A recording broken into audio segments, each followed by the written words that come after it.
sidang debat dengan tema mosi penggunaan HP di sekolah yang perlu dibatasi. Sebelum lanjut, kita perkenalan terlebih dahulu. Perkenalkan, nama saya Raditya Pratama sebagai moderator. Perkenalkan, nama saya Rizky Aditya sebagai tim Pro 1. Perkenalkan, nama saya Rizky Nazril Pratama, saya sebagai tim Pro 2. Perkenalkan, nama saya Restu Bangkit, saya sebagai tim oposisi 1. Perkenalkan, nama saya Raina Ahmad Putu Roman dari tim oposisi 2. Nama saya Putra Bayu Rizkolo sebagai penulis. Sebelumnya kami akan memotivasi kalian, hidup itu sederhana, yang mahal itu rasa bersyukur kita. Kita tanpa basa-basi, mari kita cek kicrot, lanjut. Kami setuju bahwa penggunaan HP di sekolah perlu dibatasi karena HP sering mengganggu konsentrasi belajar anak muda generasi emas atau generasi Gen Z dan Alpha.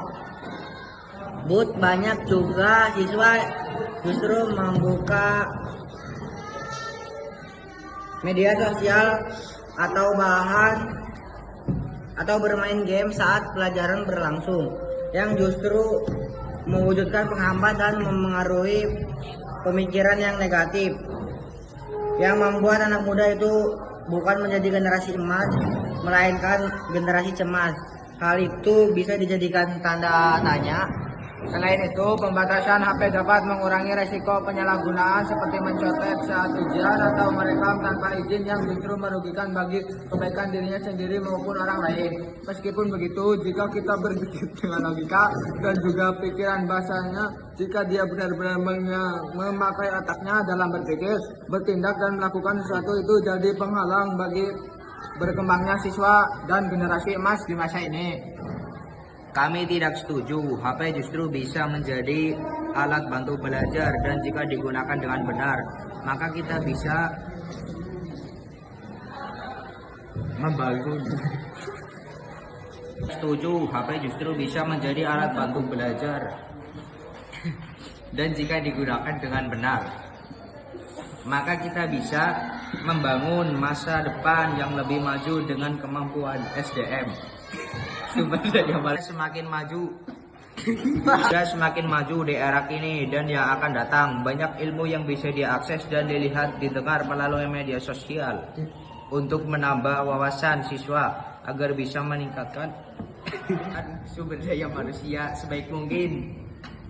Selain itu, di era digital yang sudah ada sekarang, siswa perlu belajar menggunakan teknologi dengan bijak karena jalan untuk mencari akses untuk mendapatkan ilmu dan pengetahuan sudah terbuka lebar di zaman atau di era sekarang.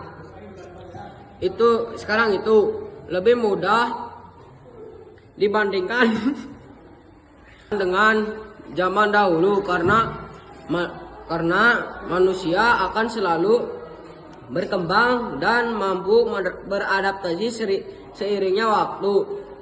Dan dari banyaknya kemajuan teknologi, ada beberapa hal yang memang harus diwaspadai dan dibatasi.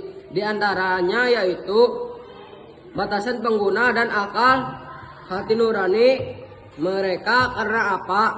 Jika kita mampu membatasi penggunaan dan kita bisa memikirkan atau punya hati nurani, kita pastinya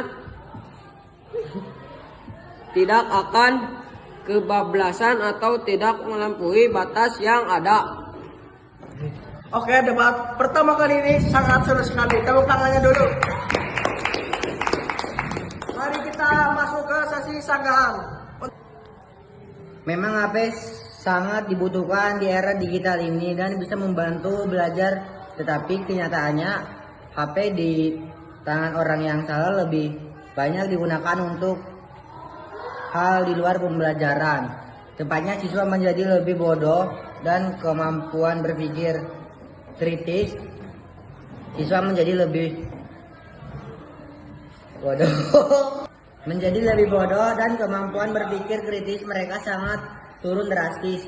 Bahkan ada yang menggunakan media sosial sebagai alat untuk menghakimi orang lain secara verbal. Parahnya lagi, ada juga manfaat media sosial sebagai pelepas hawa nafsu. Karena akses dan kemudahan bisa diakses lebih mudah. Di zaman sekarang dan aktivitas spam sumber daya alam manusia turun menjadi generasi cemas, bukan lagi emas. Jika ada aturan yang jelas dan dalam pengawasan guru, HP tetap bisa digunakan secara positif jika siswa benar-benar menggunakan media sosial dengan benar.